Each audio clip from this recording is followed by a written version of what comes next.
प्यारे बच्चों, कक्षा सप्तम विषय हिंदी। विषय हिंदी के अंतर्गत एक किताब तो आपकी उदिता की है, दूसरी किताब है भारत की दिव्य विभूतियाँ। भारत की दिव्य विभूतियों में जो किताब है उसके अंतर्गत विभिन्न ऋषि मुनियों की कहानियाँ, महापुरुषों की कहानियों के विषय में बताया गया है। उसी क्रम में सबसे भी जो पहला पार्ट है आपका है महर्षि वाल्मीकि। महर्षि वाल्मीकि जो कि रामायण के रचयिता है, जो हमारा ग्रंथ है, हिंदुओं का पवित्र ग्रंथ माना जाता है, तो महर्षि वाल्मीकि द्वारा लिखा गया है। तो महर्षि वाल्मीकि जो थे वो कश्यप और अदिति के पुत्र, कश्यप और अदिति के पुत्र वरुण के पुत्र थे। लेकिन इनके बारे में कहा जाता है कि जो भील जाति में हुए थे, तो भील जाति में होने के कारण ये जो प्रवृत्त हो गए वो डाकू के रूप में प्रवृत्त हुए। इनका नाम रत्नाकर था। रत्नाकर जो कि एक डाकू के रूप में था। डाकू बने हुए रत्नाकर ने लोगों को लूट पाट करता था, लोगों से सामान छीन लेता था और लोगों से जितना भी सामान होता था उनका छीन के अपने परिवार का लालन पालन करता था। जब वो अपने परिवार का लालन पालन इस प्रकार करता था, एक बार उसी रास्ते से नारद जी होकर गुजर रहे थे। उसने नारद जी को भी पकड़ लिया और नारद जी को पकड़ने के बाद नारद जी ने कहा, मेरे पास तो और कुछ नहीं है इस वीणा के अलावा। तो उन्होंने कहा, बताओ इसे कैसे बजाया जाता है। रत्नाकर ने कहा कि बताइए आप इसको कैसे बजाते हैं। तो उन्होंने नारद जी ने उस वीणा को बजाकर दिखाया। जब नारद जी ने उस वीणा को बजाकर दिखाया तो रत्नाकर के अंदर कोमलता आ गई, रत्नाकर के हृदय में कोमलता आ गई। जब उसके हृदय के अंदर कोमलता आ गई तो उसने नारद जी ने उससे पूछा कि बताओ ये तुम जो सारे काम करते हो, लोगों को लूटते हो और परेशान करते हो, तो धन कमाते हो, बताओ इससे तुम्हें क्या मिलता है, या क्या तुम्हारे जो परिवार वाले हैं इसमें वो तुम्हारा साथ देंगे। तो उसने कहा पता नहीं, हाँ जरूर, क्यों नहीं देंगे।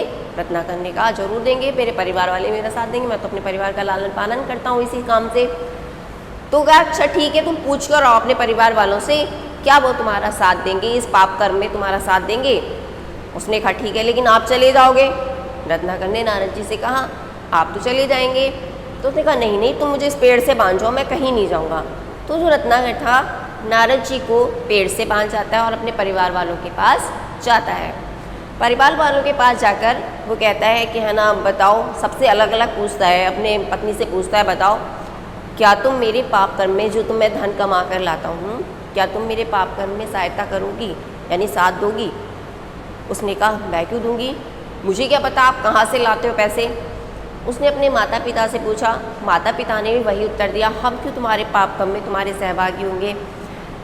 उसी प्रकार उसने अपने बच्चों से भी पूछा, तो बच्चों ने भी मना कर दिया कि यानी परिवार के सारे सदस्यों ने मना कर दिया कि हम तुम्हारे पाप कर्म में तुम्हारे सहभागी नहीं बनेंगे। अब वो दुखी मन से वापस अपने वहीं नारद जी के पास आ जाता है। नारद जी कहते हैं कि बताओ तुम्हारे परिवार वालों ने क्या उत्तर दिया। तो वो कहता है मेरे परिवार वाले ने कहा कि हम तुम्हारा साथ क्यों देंगे। अब नारद जी की बात उसकी समझ में आ जाती है रत्नाकर डाकू की, और उसका मन परिवर्तित होता चला जाता है। तब नारद जी उससे कहते हैं कि तुम राम का नाम जपो, लेकिन उससे राम का नाम जपा नहीं जाता, तो वो उल्टा बोलने लगता है, मरा मरा मरा करके। तो उसमें कहा गया उल्टा नाम जगत जग जाना, वाल्मीकि भय ब्रह्म समाना, यानी उल्टा नाम लेकर उन्होंने ब्रह्म जगत की प्राप्ति कर ली। तो जो वो उल्टा नाम लेते थे मरा मरा, लेकिन जब वो इस प्रकार उन्होंने तपस्या करी तो तपस्या करते हुए उनके सारे शरीर पर दीमक लग गई, और जो दीमक का घर होता है उसे वाल्मीकि कहा जाता है, तभी से उनका नाम वाल्मीकि भी पड़ गया। अब नारद जी ने उनसे कहा, नारद जी की जो वाणी थी उन्होंने उसको समझाया कि हाँ ऐसा करो। फिर उन्होंने सीधा नाम लेना भी शुरू कर दिया। पहले तो उल्टा नाम लिया मरा मरा, लेकिन धीरे धीरे करते हुए उनका नाम सीधा राम राम कहने लगे। जब नारद जी ने कहा, सारी बात समझाई, तो उनके अंदर ज्ञान की प्राप्ति हुई और वो तमसा नदी के तट पर समाधि लेकर अपने करने लगे। और वहीं उन्होंने ऋषि भारद्वाज ने बलकल वस्त्र भी दिए। ऋषि भारद्वाज ने बलकर वस्त्र लेकर वो धारण करके अपने तपस्या में लीन हो गए। तभी वो एक दिन इस तमसमय नदी में स्नान कर रहे थे। स्नान करते हुए एक क्रौंच पक्षियों का जोड़ा उसमें अपने आमोद प्रमोद कर रहा था।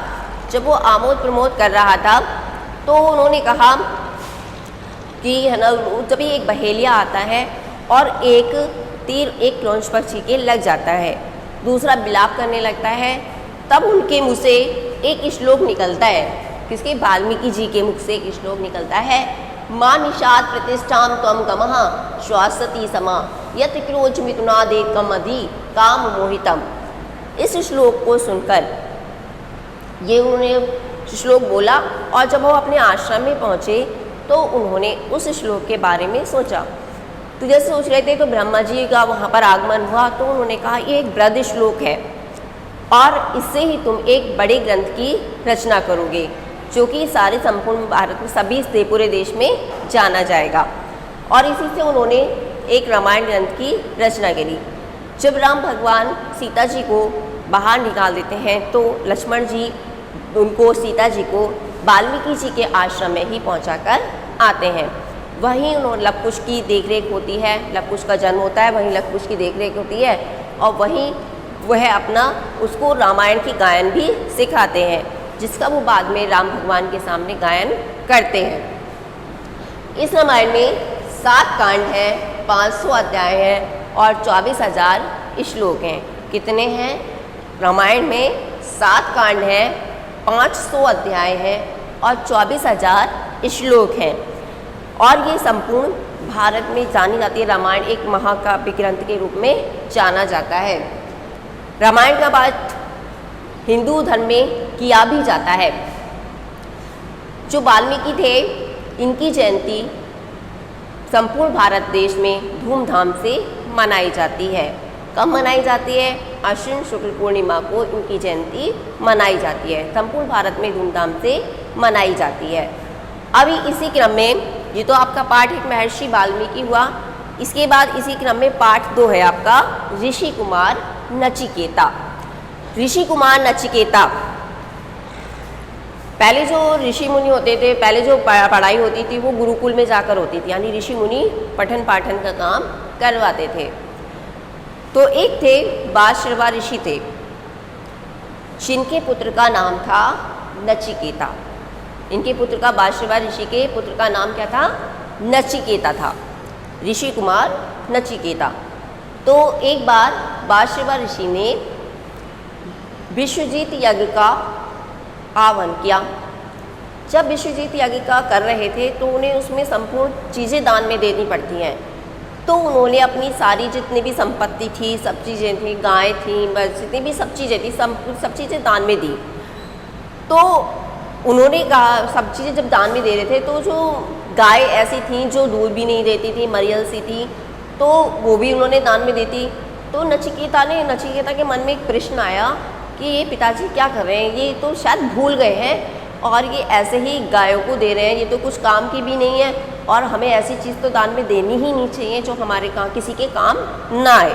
तो कहा जाता है कि मरियल बछिया मावन के नाम, तो मरियल बछिया मावन के नाम कर दी। तो उन्होंने कहा नहीं, उन्होंने अपने पिताजी को जाकर समझाया कि पिताजी आपने भूल से शायद इन गायों को दान में दे रहे। तो उन्होंने कहा नहीं, मैं इन्हें भूल से नहीं दे रहा हूँ, मुझे अपनी सारी संपत्ति से में दान में देनी है। उन्होंने जब ऐसा कहा तो उन्होंने कहा नहीं पिताजी आप इन्हें मत दीजिए क्योंकि ये किसी के कोई काम नहीं आएंगी। तो उन्होंने कहा नहीं मुझे देनी पड़ेंगी, तो उनको दे देते हैं। तो बोले मैं भी तो आपकी काम संपत्ति हूँ, तो आप मुझे किसे दान में देंगे? अब वो चुप रहे। कौन? बादश्रवा ऋषि यानी उनके पिता। उन्होंने कहा मैं किसे दूंगा? तो वो बार बार उस प्रश्न को बार बार दोहराते हैं। नचिकेता बार बार उस प्रश्न को दोहराते हैं, अपने पिता से कहते हैं कि बताइए आप मुझे किसे दान में देंगे? तब वो गुस्से में आ जाते हैं और वह कहते हैं मैं तुम्हें यमराज को दूंगा। अब वो कहते हैं पिताजी ने मुझसे ये कह दिया है कि मैं यमराज को दूंगा। तो वो अपने पिता की आज्ञा मानकर यमराज को ढूंढने के लिए चल देते हैं और ढूंढते ढूंढते वो वहाँ पहुँच जाते हैं।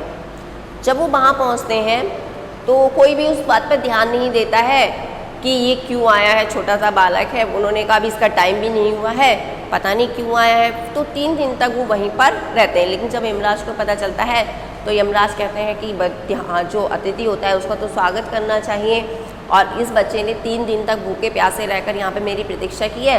तो वो उनसे कहते हैं चलो तुम 3 वरदान मांग लो। जब वो उनसे 3 वरदान मांगने को कहते हैं तो उसमें सबसे पहला वरदान मांगते हैं कि मेरे पिता मुझे पहचान लें। सबसे पहला वरदान कौन सा मांगते हैं कि मेरे पिता मुझे पहचान लें। वो कहते हैं ठीक है, तथास्तु कहते हैं, और यमराज कहते हैं चलो अच्छा दूसरा वरदान मांगो। तो दूसरा वरदान में कहते हैं कि इस संसार में बहुत दुख है, अब उस दुख को कैसे दूर किया जाए। तो इस बारे में कहा जाता है स्वर्ग मिले किस रीति से मुझको दो ये ज्ञान, स्वर्ग मिले किस रीति से मुझको दो ये ज्ञान, मानव के सुख के लिए मांगू ये वरदान। यानी वो कहते हैं कि स्वर्ग मिले किस रीति से, यानी मुझे वो रीति बताइए जिससे स्वर्ग मिल जाए मुझको दो, यानी यमराज से कहते हैं कि है ना मुझको वो ज्ञान दो जिससे स्वर्ग मिल जाए, यानी कि और मानव के सुख के लिए। मैं ये वरदान किसके लिए मांग रहा हूँ, मानव के सुख के लिए मांग रहा हूँ। तो उन्होंने कहा ठीक है, तथास्तु कह दिया। अब आती है तीसरे वरदान की बारी कि 3 वरदान मांगने थे। अब तीसरा वरदान जो मांगते हैं कि मृत्यु क्यों होती है, मृत्यु के बाद मनुष्य का क्या होता है और वह कहाँ जाता है। ये 3 वरदान मांगे। पहला तो हो गया मेरे पिताजी मुझे पहचान लें, दूसरा मांगा कि संसार में दुख क्यों है और उसको दूर करने के क्या उपाय है, तीसरा उन्होंने मांगा कि मृत्यु क्यों होती है, मृत्यु के बाद मनुष्य का क्या होता है और वह कहाँ जाता है। अब ये तीसरा प्रश्न सुनकर यमराज सोच में पड़ गए कि ये तो ब्रह्म ज्ञान की बात है, मैं इसे कैसे बता दूँ। लेकिन जब उन्होंने कहा कि आपने मुझे 3 वरदान मांगने के लिए कहा है और मेरा तीसरा वरदान तो यही है, उन्होंने और भी वरदान बोले इसकी जगह कुछ और मांग लो, बोले नहीं मुझे तो इसी बारे में बताइए। तो वो उसको ब्रह्म ज्ञान की प्राप्ति कराते हैं, और ब्रह्म ज्ञान की प्राप्ति होने के बाद नचिकेता बहुत प्रसन्न होकर अपने घर को आते हैं। और जो नचिकेता ऋषि कुमार नचिकेता हैं वह सारे काम को करते हुए अपने ये पितृभक्त बालक था, ऋषि कुमार जो था नचिकेता, वो एक पितृभक्त बालक के रूप में प्रसिद्ध हो जाता है। तो जो ऋषि कुमार नचिकेता बालक है ये पितृभक्त था, ईश्वर भक्त था, तो इसने अपने कारण ही अपनी प्रसिद्धि को प्राप्त कर लिया। तो ये दोनों कहानियाँ हैं, पाठ 1 आपका महर्षि वाल्मीकि और ऋषि कुमार नचिकेता जो आपके दूसरी यूनिट में आ रहा है। इसकी जो प्रश्नोत्तर है या रिक्त स्थानीय और अभ्यास कार्य हैं वो आपको PDF के माध्यम से मिल जाएंगे। धन्यवाद।